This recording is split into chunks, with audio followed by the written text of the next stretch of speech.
I'll take care of this. There are still people in danger. Go, help them. What? Hey, I got this. Come on!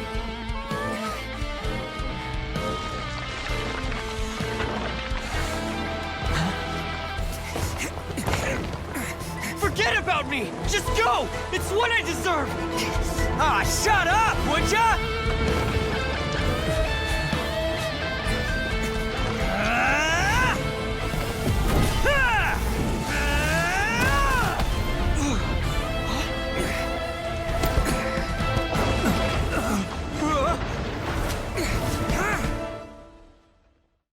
We managed to save everyone! But... what about Itto and Takuya? Paimon hopes they're alright.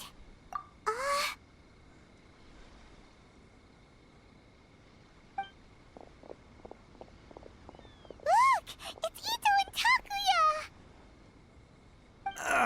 That's gonna hurt tomorrow. What's up with the looks on your faces? I said we'd be okay, didn't I? I'm sure I'd be looking a whole lot sharper right now if it wasn't for that brutal bean attack of yours earlier. Why? Why would you do this for me? I'm the guilty one here. I don't deserve this. Because we're Oni, that's why. We share the same blood, brother. Our parents and their parents before them never taught us that it was okay to abandon family in need. I just wish you'd come to find me sooner. If you knew about me all along, then you should have come and asked me for help. I never would have dreamed of turning you away. The Blue Oni disappeared so that they wouldn't bring trouble to the Crimson Oni. If I came to you for help, wouldn't that just undo everything the Blue Oni have done? Not to me. I've always respected the Blue Oni for their sacrifice. Nothing they did was in vain. It's only because of them that we have survived to see today, and built a world where Oni and humans can live side by side. Honestly, everything that I have now, I owe to the Blue Oni. And let me tell you, the Inazuma of today wouldn't see you as a villain just because of the color of your horns. You say all that, but... in spite of everything, you're barely getting by. That's just how I roll, man. You remember the pact, don't you? We're not supposed to suck up to the humans. We're supposed to earn their respect. Every member of the Arataki gangs had a tough time trying to fit in. Take Akira, for example. He snores like you wouldn't believe. Or Genta. He's got a serious temper problem. And Mamoru, well, he's colorblind.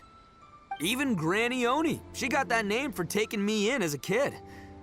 We're all rejects and outcasts in some way, but we don't care. You want to talk about pride? Well, in our gang, we're proud to welcome anyone who's been through adversity with open arms. But... Don't worry. The Arataki gang's already a bunch of misfits. You really think you could cramp our style? We've dealt with the Kairagi and the people they took captive. I assume the two of you are finished talking. Takuya, based on the findings of our investigation, I hereby announce that you are officially under arrest for forceful seizure of people and property. Please do not attempt to resist. All stolen articles will be reclaimed. That means we'll be seizing all the goods you passed on to your kin. No! Please don't! Without those goods, they'll... It's all right, Takuya. Those goods never belonged to us anyway. Don't worry. I'll help take care of your kin. Now that I know the situation, I'll personally make sure they never suffer again. Might want to put your grand plans on hold there. You're under arrest too, for numerous assaults on the Tenryo Commission officers. Oh, yeah, I guess I forgot about that. But no worries, I'll put my gang on the case. My boys will take good care of the Blue Oni. Yeah, we've already arrested them too. Oh, right, yeah, That's what they get for resisting the Tenryo Commission. Yeah, I guess it's up to you then, Traveler. Could you be a pal and tell Granny Oni about the Blue Oni situation? Thanks. And thanks for sticking with me to the end. Once I'm out of the slammer, I'll find a way to make it all up to ya. As for you two, lending them your aid when you knew full well they were in the wrong means that the culpability extends to you too.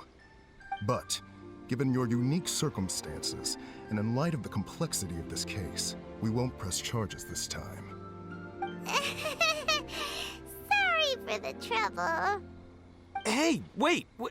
Unique circumstances? Are these guys like a big deal or something?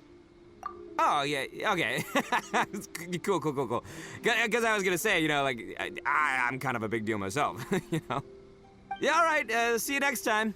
Whenever that'll be.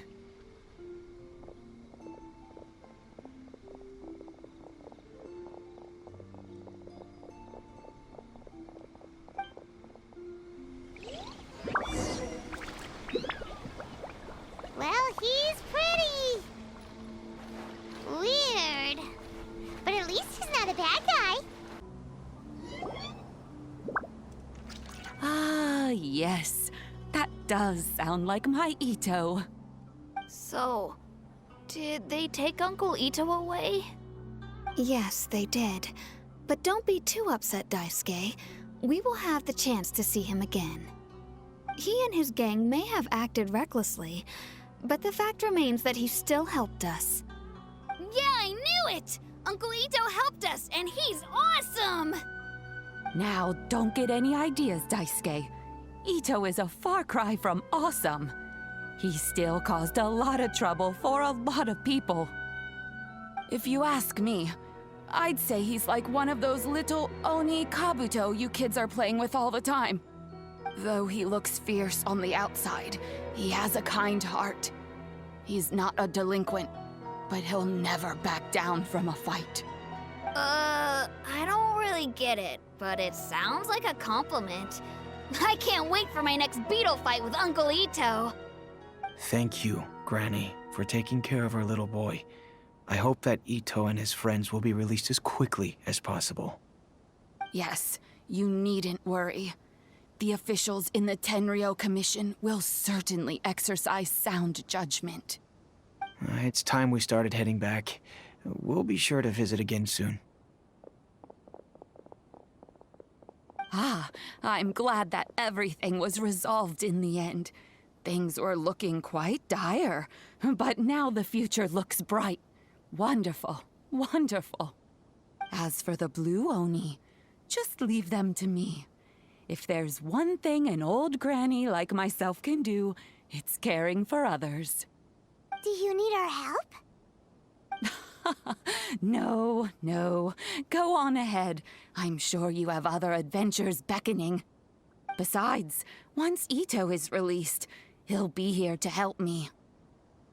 Oh, yes. And you know what? I think that's what makes him adorable. Wouldn't you agree? He does whatever he puts his mind to. He's sincere, brave, and determined. Back when I took him in, everyone thought I was most unusual indeed. They started calling me Granny Oni. But I've never been ashamed of this name. On the contrary, I'm quite proud of it. Because Itto is my pride and joy. A long, long time ago, in a village lost to time, there lived a Crimson Oni and a Blue Oni. They were the best of friends. The Crimson Oni wanted to be friends with the humans, so the Blue Oni played the role of the naughty kid. And then he left. After a long time, the Crimson Oni was living happily with the humans, but in his heart, he wanted to bring the Blue Oni back home. The Crimson Oni didn't know where to find the Blue Oni. His search took him up the highest mountains and across the widest rivers. He found many traces of the Blue Oni, but the more he found, the clearer it became. The Blue Oni was hiding on purpose. So just as the Blue Oni had once done, the Crimson Oni left him a letter. Dear Owl, I've made lots of human friends now, and I want to have a big party for everyone. I want all my friends to be there. That means you too, Owl. If you don't want to meet me, you can just watch from a distance. The Blue Oni snuck back to the village and hid in the shadows. He saw the great feast and roaring fire and longed to join in. But though his stomach rumbled, the Blue Oni remembered the oath of old and kept his distance. Suddenly, he jumped. The Crimson Oni was right behind him. Hey, you're finally back. Come on, I'll introduce you. It's time everyone met my best friend.